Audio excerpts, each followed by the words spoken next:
로마서 1장 1절에서 7절을 중심으로 정체성을 갖자 하는 말씀을 드리려고 합니다. 물론 여기서 말씀드리는 정체성은 철학적인 주제가 아니라 신앙적인 주제를 말하고 있습니다. 사도 바울은 십자가 사건에 대해서 바르게 인식하면서부터 모든 것이 다 달라졌습니다. 그런 걸 보면서 배우는 게 뭐냐면은 하나님을 알아야 나를 발견하는구나. 그런 것을 발견하게 돼요. 세상 사람들도 자기 정체성을 찾으려고 많이 노력들 해요. 근데 세상 사람들이 못 이룬 원인이 뭐냐면 본인 스스로가 인간을 들여다보면서 하려고 하니까 결국엔 자기 정체성을 못 찾는 거거든요. 근데 성경은 뭐라고 말씀하고 있냐면 하나님을 알면 나를 발견한다 이렇게 말씀하고 있습니다.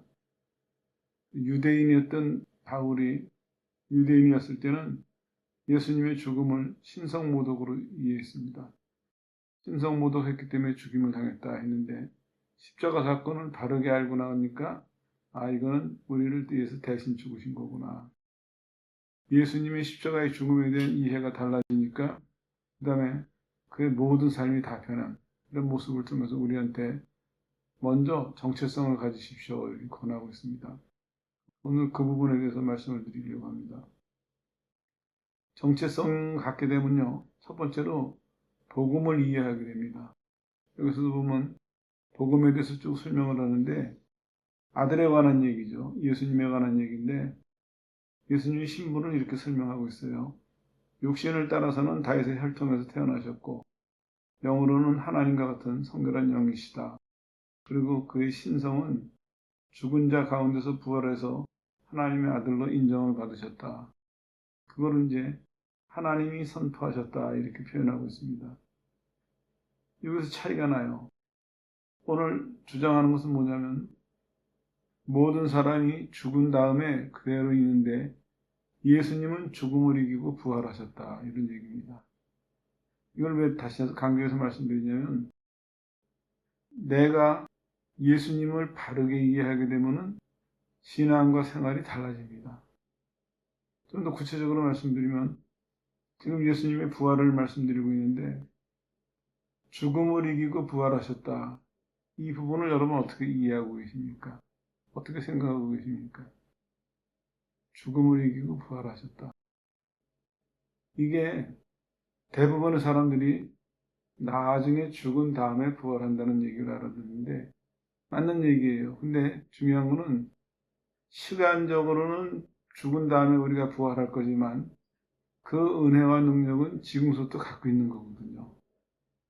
그러니까 무슨 말씀이냐면은 정말 나를 위해서 대신 죽으신 예수님이 죽었다가 부활하신 분이다.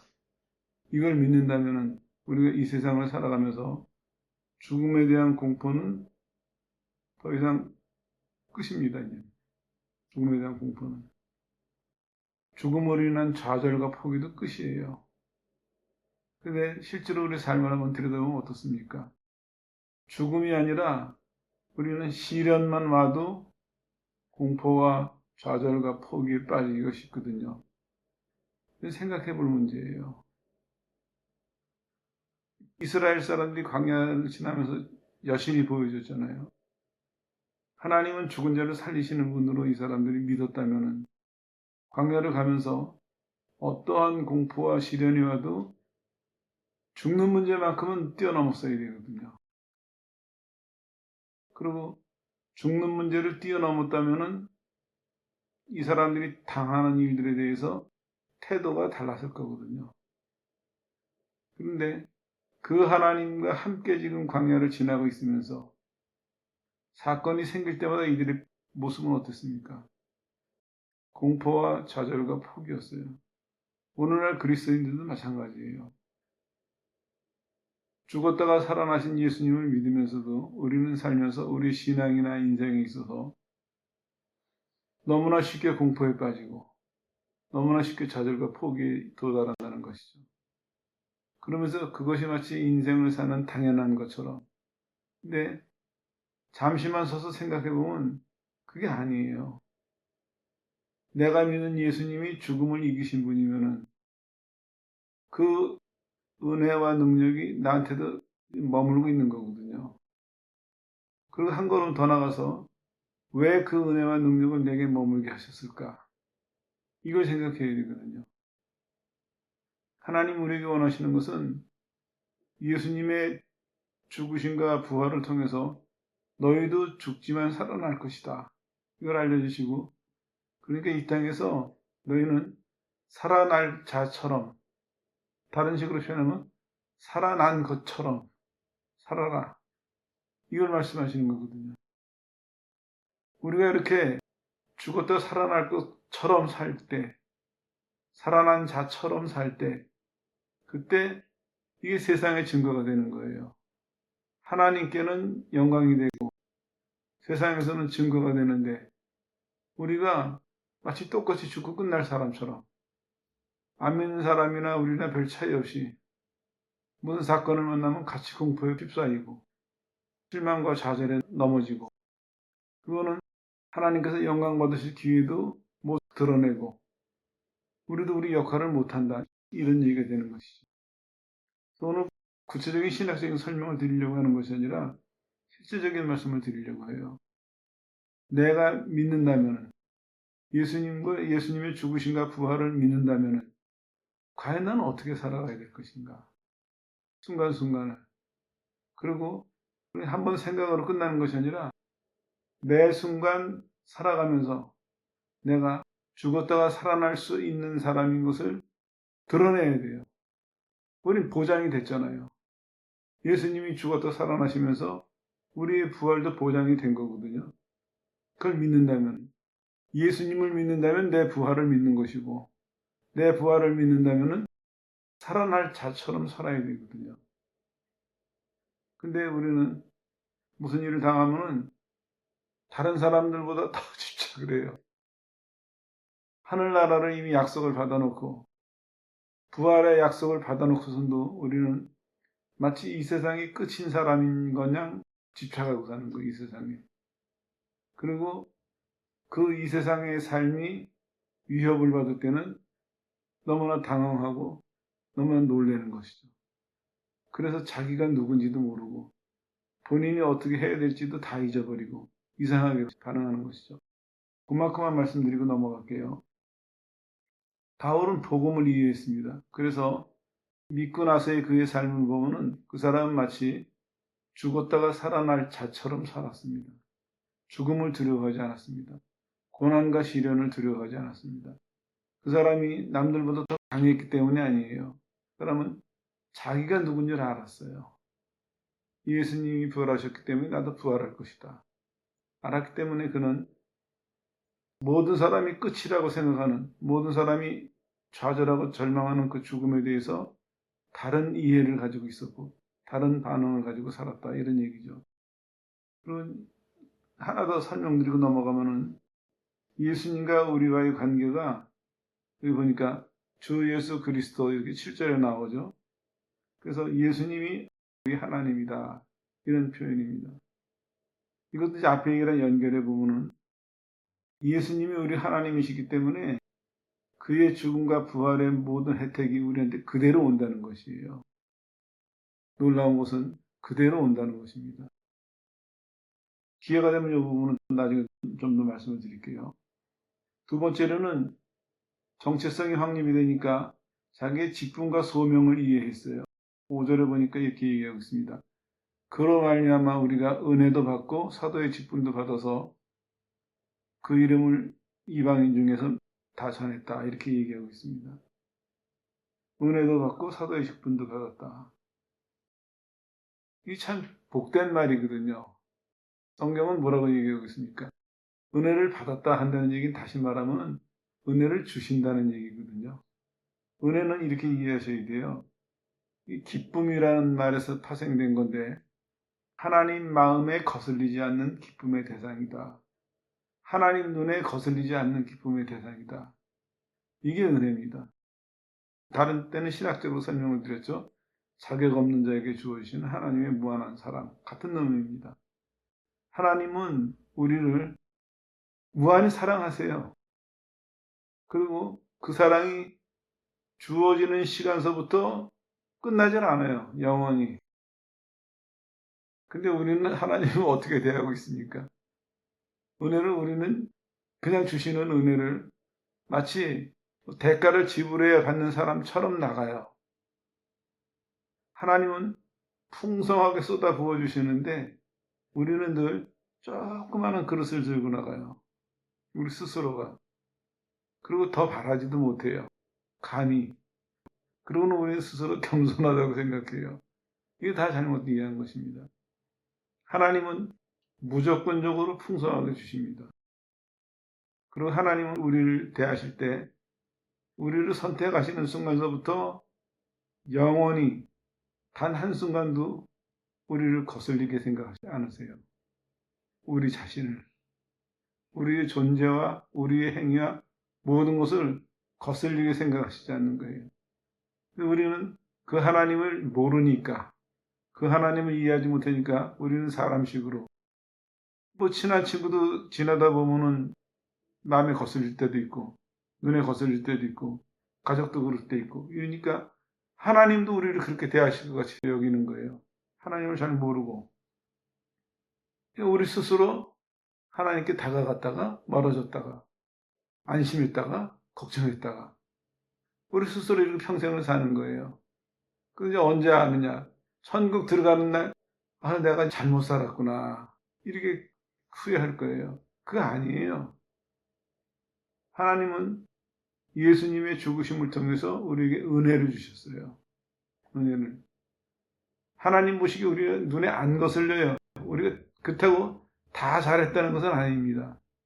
하지만 하나님은 사람과 사람이 대하듯이 좀 못하면 눈에 거슬리고 잘하면 이뻐 보이고 그런 분이 아니세요. 하나님이 주시는 사랑은, 하나님이 주시는 은혜는 그런 의미가 아니거든요. 정말로 자격이나 우리가 어떤 노력이나 이런 거 없이 그냥 하나님이 우리를 기뻐하셔서 주시는 거예요. 그게 이제 로마서에 또 다시 한번 나오겠는데 긍휼으로 말미암아서. 그거를 정말 깨닫는다면은 예수님의 죽으심이 나한테 엄청난 걸 갖다 주셨구나. 이걸 알게 되겠죠. 예수님의 십자가의 죽음이 바르게만 이해된다면 예수님의 십자가의 죽음이 정말 나한테 무한한 축복이고 무한한 은혜구나. 또한 무한한 능력이구나. 이런 것을 우리가 깨닫게 되고 그걸 깨달으면 우리 태도가 달라지겠죠. 그래서도 분명히 말씀하고 있습니다. 은혜도 주시고 직분도 주신다. 여러분들도 은혜 받으려면 이제 뭐를 해야 될 거를 먼저 생각하시지 말고 은혜를 주신다는 걸 믿고 나오세요.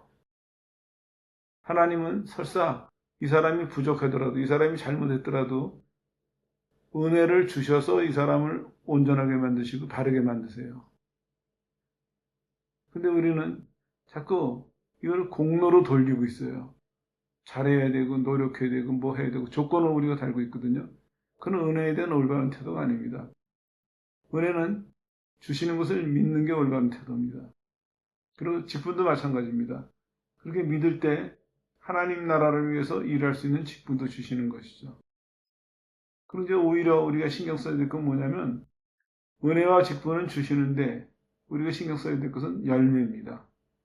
여기 보니까 사도 바울은 제대로 이해했어요.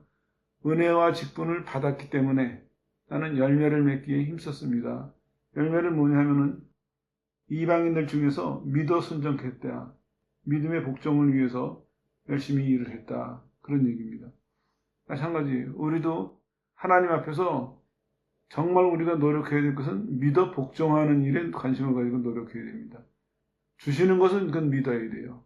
이걸 바꿔놓으면 안 됩니다. 바꿔놓으면 둘 다 못 이룹니다. 은혜와 직분에 대해서는 주시는 것이고 믿으면 되고 열매에 대해서는 믿어서 복종하는 것은 우리가 기억하고 힘써서 지켜야 되고 이렇게 연결이 되는 것이죠. 오늘은 원론만 말씀을 드릴게요. 세 번째로는 정체성을 확립했습니다. 1절에 보니까 예수님이 종이다 자신을 이렇게 소개하고 있어요. 이거는 나는 예수님 것입니다 하는 얘기거든요. 예수님의 십자가의 죽음은 우리가 예수님 것임을 확증하는 것이에요. 십자가의 죽음이라는 대가를 가지고 우리 목숨을 사신 거거든요. 우리 영혼을 사신 거거든요. 그러니까 바로 이해했다면은 예수님이 나 대신 십자가를 지시고 죽으셨구나 하는 순간 나는 예수님에게 팔렸구나. 예수님이 나를 사셨구나. 나는 이제 예수님 소유구나. 예수님 거구나. 이거를 이제 인정해야죠. 생각해보면요. 큰 축복이거든요. 왜냐하면 예수님 거기 때문에 예수님이 지키시거든요. 근데 우리는 거꾸로 생각해서 예수님의 소유가 되면 내 자유를 박탈당하는 거 아닌가? 이렇게 걱정을 해요. 아니에요. 예수님이 우리를 소유하실 때 가장 안전해요. 예수님이 우리를 소유하실 때 우리가 가장 풍성해질 수가 있습니다. 왜냐하면 충만하게 가지신 분이니까. 누구의 소유가 되느냐가 중요하거든요. 근데 감사하게도 이 세상의 모든 충만한 것을 충만케 하시는 분의 소유가 됐어요. 그래서 예수님으로 말미암아서 우리에게 모든 걸 다 주신다고 그러셨거든요. 사도 바울도 당당하게 얘기하고 있습니다. 예수님이 난 종이다. 종이라는 얘기는 아시는 것처럼 노예라는 의미인데 그 말을 쓰는데 조금도 주저하지 않고 부끄러워하지 않았습니다. 왜냐하면 누구의 노예가 되느냐, 누구의 종이 되느냐에 따라서 그 결과가 달라지기 때문에 만약에 사람의 종이었다면 다른 결과가 왔겠죠. 그러나 예수님의 종이 됐기 때문에 사도 바울은 정말 자랑스럽게 그 어떤 것보다도 자신 있게 자기 자신을 그렇게 이해하고 받아들였습니다. 또 그렇게 살아갔습니다. 그러기 감사한 게 예수님이 종이 되는 것이 어떻게 됐냐면은 택정함을 입었다 이렇게 얘기합니다. 오늘도 이 구절을 한참 생각을 했는데 오늘 성경을 골로새서 에베소서 몇 구절을 보다가 계속 눈에 들어온 구절이 있어요. 바로 비슷한 구절이에요. 지금 이 택정함을 입었다 하는 얘기가 수동태예요. 번역하면 구별되어졌다. 근데 누구에 의해서? 하나님에 의해서. 하나님이 나를 구별하셨는데 문제는 하나님이 나를 구별하셨다는 얘기예요. 에베소서 골로새서 다른 표현이었지만 똑같은 얘기예요. 수동태 형태를 보면서 그런 생각을 한참 했어요. 하나님이 결정하셔서 난 받은 건데 우리는 왜 자꾸 거꾸로 내가 그렇게 해야 될 거로 생각할까? 택정함도 마찬가지입니다. 하나님이 택하셔서 우리를 구별시키셨어요. 그걸 믿고 지키면 돼요, 그냥. 구별된 거를 그냥 받아들이면 돼요. 근데 신앙생활 할 때 보면 사람들 구별되려고 애를 써요. 이미 구별해 놓으셨는데. 그러니까 힘만 빠지는 거예요. 그리고 애를 써도 본인만도 시원하지도 않고 또 애를 써요. 그러면 이거 어려운데 이렇게 그건 잘못된 거예요. 이미 구별해 놓으셨어요. 이미. 구약하고 똑같은 얘기인데요. 내가 너희를 거룩하게 했으니 내가 너희를 구별했으니 너희는 그대로 지내라. 이런 말씀이거든요. 근데 우리는 그 말씀을 그럼 내가 거룩해져야 되겠구나. 이렇게 받아들이는 거예요.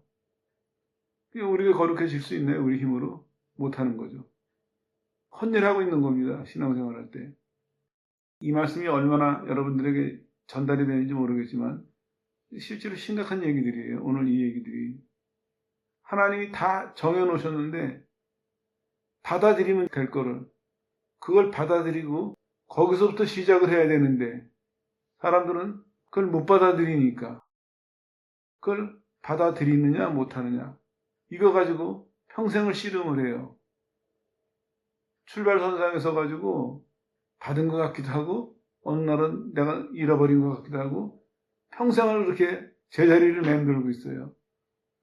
갈 길이 무궁무진한데 그걸 받아들인 다음에 한참을 가야 되는데 그걸 못 가고 정리하면 이런 얘기예요. 하나님은 우리를 구원하실 때 우리를 선택하셔가지고 어떤 목적을 가지셨냐면은 구원하실 뿐만 아니라 하나님의 형상을 회복하는 목적을 가지고 선택하셨거든요. 엄청난 거를 하나님은 계획하신 거예요. 아담이 범죄함으로 하나님의 형상을 잃어버렸잖아요. 그거를 회복할 길을 해놓으신 거예요. 그리고 실제로는 법적으로는 회복이 됐어요. 문제는 우리가 그것을 믿고 받아들이고 회복된 사람답게 사는 거예요.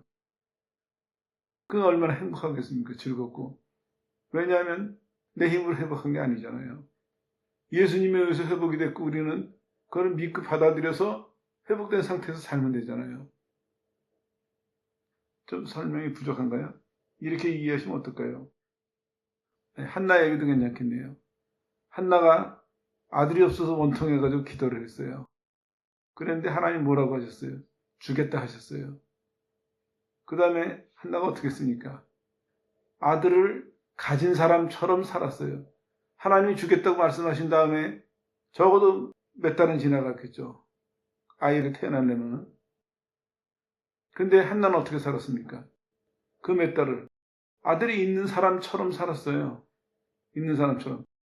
성경이 수심이 없었더라. 그 다음부터는 근심이 없었더라.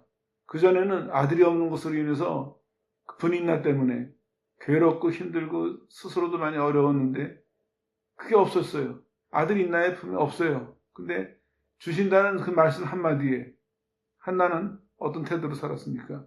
이미 아들을 안고 사는 사람처럼 살았거든요. 이게 하나님이 원하시는 삶이에요. 이게 하나님 주신 축복의 삶이에요. 말씀하시는 순간 우리는 받은 사람처럼 살아야 되거든요. 근데 우리는 아직까지도 그게 익숙하지가 않으니까 내 손에 들어와야 안심을 해요. 아, 이제부터 시작이구나. 그리고 그것도 안 되는 사람도 있어요. 뭐냐면 내 손에 들어왔는데도 의심을 해요. 이거 진짜 내가 받아도 되는 건가? 좋아해도 되는 건가? 이거 내가 잘 지킬 자신이 있는가? 하나님이 주신 축복이, 하나님이 주신 사랑이 오히려 고민거리, 근심덩어리가 되는 거예요. 이제 웃으면서 얘기를 하지만 하나님 앞에서 이거 통곡해야 될 일이에요. 하나님은 십자가에서 죽으시면서까지 이걸 베풀어 주셨는데 우리는 이것에 대한 이해가 부족하니까. 그리고 그 십자가의 죽음을 통해서 하나님과 나와 무슨 관계가 됐는지 이것에 대한 수용이 부족하니까 엄청난 것을 받아놓고선도 제때 못 받아들이고 한참 뒤에 받아들이고 그리고 받아들인 다음에 내가 받아들였나요? 때가 되니까 하나님의 은혜로 주신 거죠. 그래서 받아들여 놓고선도 늘 그걸 끌어안고 받아들인 사람답게 살지 못하고 오히려 그게 때로는 걱정거리가 되고 근심거리가 되고 심각한 거 아니겠습니까? 여기서 지금 말씀하고 있습니다. 오늘 이 세 가지 단어의 수동태를 생각하면서 그 생각이 들었어요. 하나님이 해 주셨는데 하나님이 해셔서 우리에게 주신 거예요. 하나님이 그렇게 되도록 하신 거예요. 나는 그냥 당한 거예요. 그냥 받은 거예요. 이게 기본이에요. 오늘 전체 얘기가 그겁니다. 예수님이 십자가의 죽음으로 우리에게 이것이 온 거예요. 그거를 받아들일 때, 아, 나는 누구구나. 나는 뭘 해야 되겠구나. 이게 깨달아지고 그걸 실천할 수가 있거든요. 왜 우리 신앙생활이 제대로 안 될까요? 첫 단계에 걸려 있는 거예요. 하나님이 예수님을 통해서 이루시고 우리에게 주셨는데 하나님이 주셨으니까 틀림없겠죠. 분명히 주셨을 것이고 우리가 받을 수 있도록 충분히 주셨을 거예요. 근데 이 부분은 우리가 이해를 못하니까 이 부분을 이해 못하니까 이 뒤가 드러나지 않는 거거든요. 오늘 자기 자신에 대해서 그렇게 생각하셔야 돼요. 하나님이 나를 택하셨다. 하나님이 나를 구별해 놓으셨다. 내가 구별된 것이 아니라 하나님이 나를 구별해 놓으셨다. 죄에서 구별해 놓으셨고 세상에서 구별해 놓으셨고 하나님이 나를 구별해 놓으셨다. 그걸 받아들이세요. 그걸 믿으세요. 그럴 때 아, 나는 이제 하나님의 종이구나. 하나님의 백성이구나. 내가 하나님 복음을 위해서 이렇게 살아가야 되겠구나.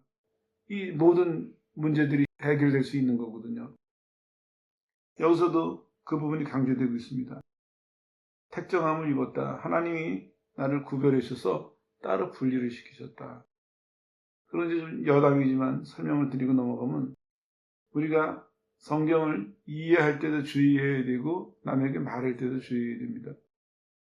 왜 이 말씀을 드리냐면 사람도 설교를 가만히 듣다가 보면 시작은 하나님이 우리를 구원하셨습니다.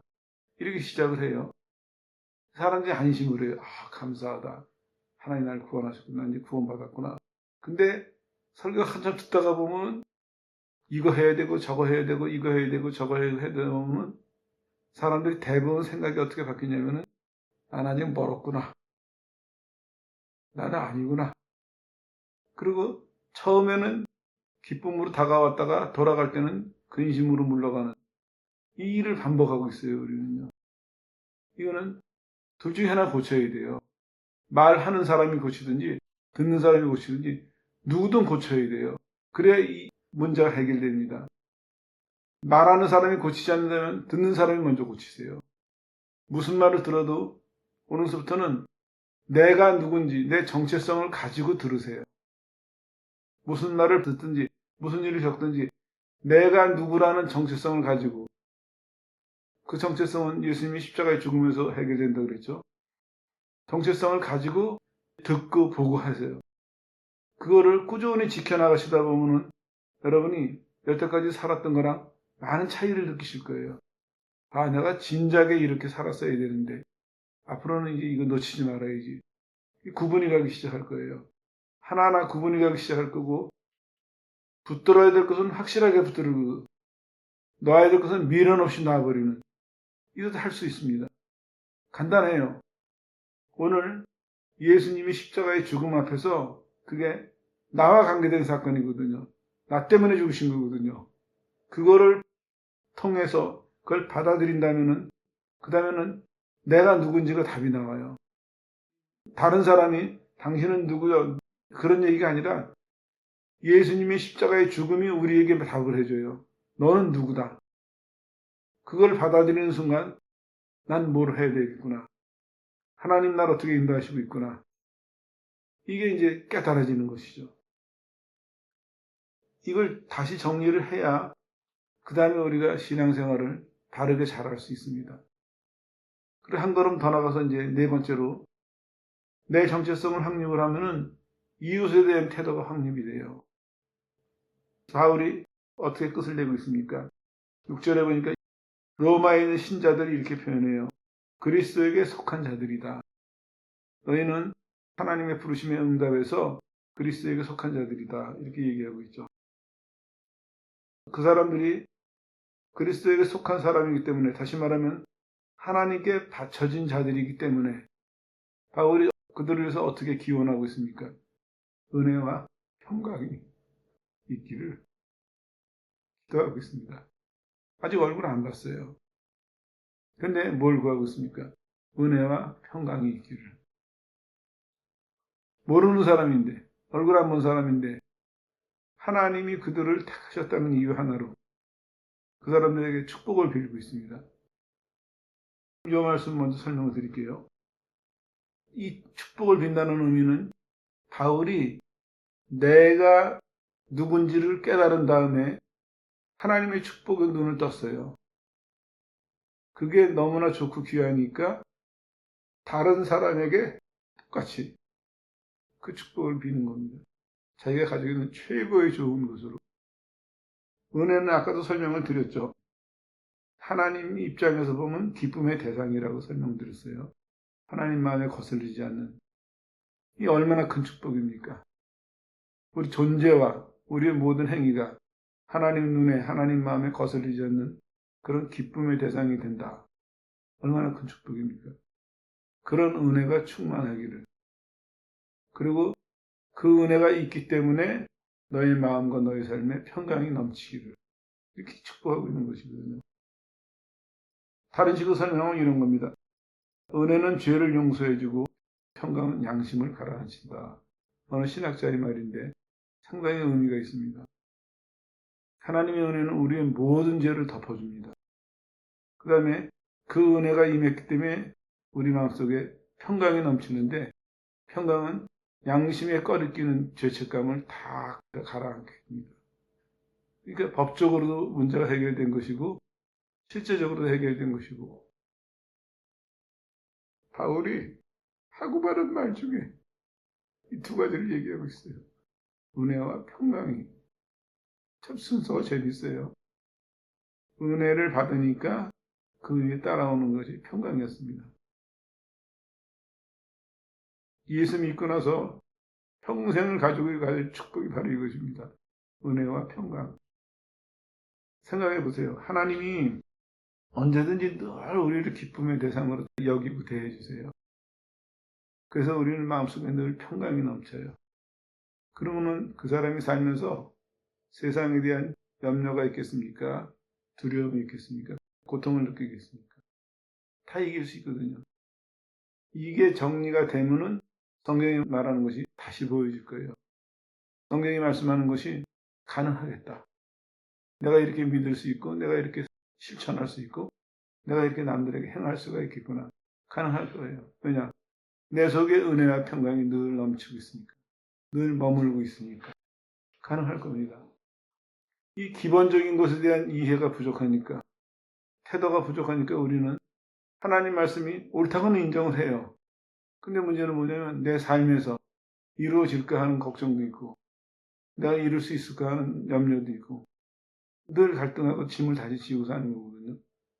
오히려 믿기 전에는 죄짐을 지고 고생하던 사람이 믿고 나서는 진리의 짐을 지고 고생을 해요. 이 축복으로 주신 진리를, 축복으로 주신 이 진리가 이 사람에게는 자기가 누군지를 잘 모르니까 이게 오히려 이루어야 될 의무가 돼버리고 하나님의 축복이 의무로 변하게 되고 이미 주신 것이 노력해서 얻어야 될 대가로 이해가 되고 그러니까 믿고 나서는 잘 믿는 사람들 보면은 진리의 짐을 지고 또 괜히 헛고생을 하고 사는 거예요. 오히려 그 진리가 우리를 자유하게 하고 풍성하게 하고 강력하게 해줘야 되는데 성경하고는 다른 삶을 살고 있잖아요. 이런 걸 벗어나려면 어떻게 되느냐. 바로 십자가에 대한 인식에서부터 자기 정체성을 갖자 하는 것입니다. 걱정하지 마십시오. 예수님의 십자가를 믿음으로 바라보십시오. 믿음으로 의지하세요. 이미 여러분들 대부분 받아들이신 분들이니까 믿음으로 의지하세요. 그러면은 거기서 그동안에 여러분들이 자신 없었던 내 모습이 보입니다. 아, 내가 어떤 사람이든지 간에 하나님이 나를 선택하셨구나. 하나님이 나를 구원하셨구나. 내가 하나님에 의해서 구별된 사람이구나. 그래서 나는 하나님의 은혜와 평강이 넘치는 삶이 보장이 됐구나. 내 몫이구나. 이걸 받아들이게 될 것입니다. 그러고 나서는 이제 살아가는 것이 달라질 것입니다.